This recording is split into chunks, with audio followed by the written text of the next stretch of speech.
Hello friends, இந்த வீடியோவில் என்ன பார்க்க போகிறோன்னா, நிறைய பேர் படிச்சுட்டு இருப்பீங்க 10th அண்ட் 12th பப்ளிக் எக்ஸாமுக்கு.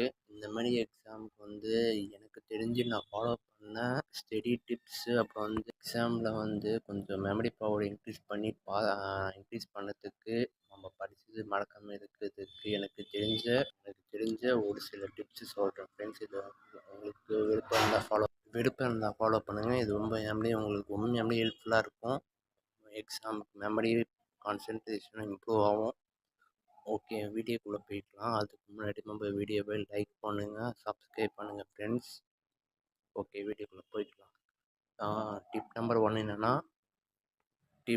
என்னென்னா நிறைய வீடியோஸ் நீங்கள் பார்த்து சொல்கிறதெல்லாம் நானும் ரெஃபர் பண்ண போகிறேன் உங்களுக்கு.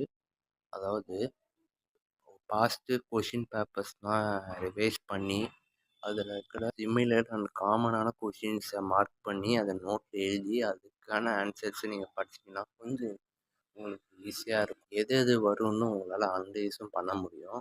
இது உண்மையாமே உங்களுக்கு ஹெல்ப்ஃபுல்லாக இருக்கும். அந்த ஓல்டு கொஷின் பேப்பரை ரெஃபர் பண்ணுறது உண்மையாலே ஈஸியாகவும் இருக்கும். என்ன கான்செப்ட்னு உங்களுக்கு புரியும். இந்த கான்செப்டையும் நீங்கள் ஒரு நோட்டில் தனியாக எழுதி வைங்க. உங்களுக்கு உண்மையாலே மெமரி பவர் இம்ப்ரூவ் ஆகும். உங்களுக்கு கான்ஃபிடன்ஸ் அப்படி இன்க்ரீஸ் ஆகும். எக்ஸாம் டைமில் எடுத்து பார்க்க ரிவைஸாகவும் இருக்கும். ஸ்டெப் நம்பர் 2 என்னென்னா பிரெயின் டிக்ஸ்னால், அதாவது ஃபுட்டு, அதாவது வால்நட் கேள்விப்பட்டிருப்பீங்க. வால்நட்டு, பாதாம், இது மாதிரி விஷயங்கள்லாம் நீங்கள் எக்ஸாம் அப்போ நாளைக்கு எக்ஸாம்னா ஒரு 2 நாளைக்கு நாளன்னைக்கு எக்ஸாம்னா இன்னிலேருந்து அந்த வால்நட்டையும் பாதாமையும் நீங்கள் 3 வேளையும் இல்லை 2 வேளை சாப்பிடுங்க. அப்போனா உங்களுக்கு எக்ஸாம் அப்போ கம்பல்சரி சாப்பிடுங்க. எக்ஸாம் போகிறதுக்கு ஒரு 1/2 மணி நேரத்துக்கு 1 மணி நேரத்துக்கு நீங்கள் சாப்பிடும் போதே பக்கத்துலேயே நீங்கள் எடுத்துக்கோங்க. வால்நட்டு, பாதாம். இது உங்களுக்கு மெமரி பவர் பயங்கரமாக பூஸ்ட் ஆகி பிரெயின் செல்ஸ்லாம் ஆக்டிவ் ஆகி உங்களுக்கு ரொம்பவே கான்சன்ட்ரேஷனும் பிரெயின் ஆக்டிவேஷனும் உண்மையாகவே ரொம்ப இம்ப்ரூவ் ஆகும்.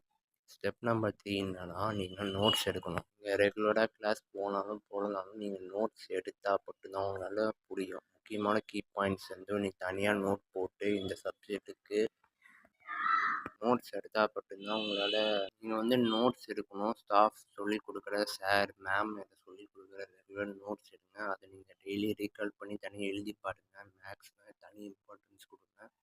ஃபிசிக்ஸ், கெமிஸ்ட்ரி போன்ற சப்ஜெக்ட்ஸ்லாம் நீங்கள் ஃபார்முலா, மேக்ஸ், ஃபிசிக்ஸ், கெமிஸ்ட்ரி இதுக்குன்னா ஃபார்முலா நீங்கள் எழுதி வச்சோன்னா உங்களுக்கு ஈஸியாக இருக்கும். அந்த ஸ்டாஃப் கிட்ட நீங்கள் கேளுங்க. முக்கியமான நோட்ஸ் அவங்கள்ட்ட கேட்டு வாங்கி எழுதுங்க. உங்களுக்கு மெமரி ஈஸியாக இருக்கும். ஸ்டெப் நம்பர் 4 என்னென்னா நீங்கள் நல்லா தூங்கணும். நைட்டு நீங்கள் நாளைக்கு எக்ஸாம்னா நைட்டு ஃபுல்லாக உட்காந்து படிக்கக்கூடாதுன்னு நான் இல்லாடி சொல்லலை, நல்லா படிக்குங்க.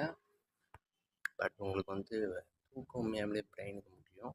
நீங்கள் நைட்டு ஃபுல்லாக தூங்காமல் படிச்சிங்கன்னா அடுத்த நாள் நீங்கள் ஸ்கூல் எக்ஸாமில் எக்ஸாம் டைமில் தூக்கம் வரும். நீங்கள் படித்தது எழுத முடியாமல் ரொம்ப டயர்டாகிடுவீங்க. அதனால் நீங்கள் நாள் நல்லா தூங்குங்க.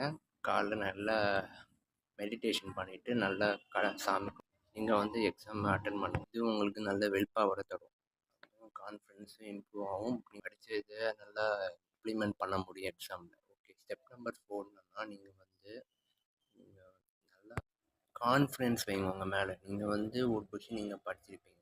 உங்கள் ஃப்ரெண்டு அது கொஷின் நீங்கள் படிச்சிருக்கீங்க, அந்த கொஷின் நான் படிக்கலையே அது எந்திர போகுதுன்னு பயத்தில் நீங்கள் உங்கள் கான்ஃபிடென்ஸை குறைக்க வாய்ப்பு இருக்குது. அதனால் நீங்கள் எக்ஸாம் டைமில் யார் கூடயுமே உங்களுக்கு நல்லா படிக்கிற பசங்க கூட சேர்ந்து நல்லா படிங்க. குரூப்பாக ஸ்டடி ஏதாவது நீங்கள் அவங்க பதட்டப்படுத்தக்கூடிய நம்ம ஃப்ரெண்ட்ஸ் விளையாடுவாங்க சில பேர், அவங்கள்ட்ட கொஞ்சம் பழகாமல் நல்லா சீரியஸாக படிக்கக்கூடிய ஆட்களை செலக்ட் பண்ணி நீங்கள் சேர்ந்தால் மட்டும்தான் உங்களோட கான்ஃபிடன்ஸ் பண்ண முடியும். நல்ல எக்ஸாமும் அட்டனும் பண்ண முடியும் எல்லா கொஷின்ஸையும்.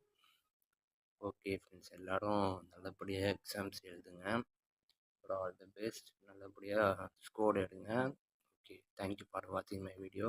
மறக்காமல் நம்ம வீடியோ லைக் பண்ணுங்கள், சப்ஸ்கிரைப் பண்ணுங்கள் ஃப்ரெண்ட்ஸ். தேங்க்யூ ஃபார் வாட்சிங் மை வீடியோ ஃப்ரெண்ட்ஸ். தேங்க்யூ.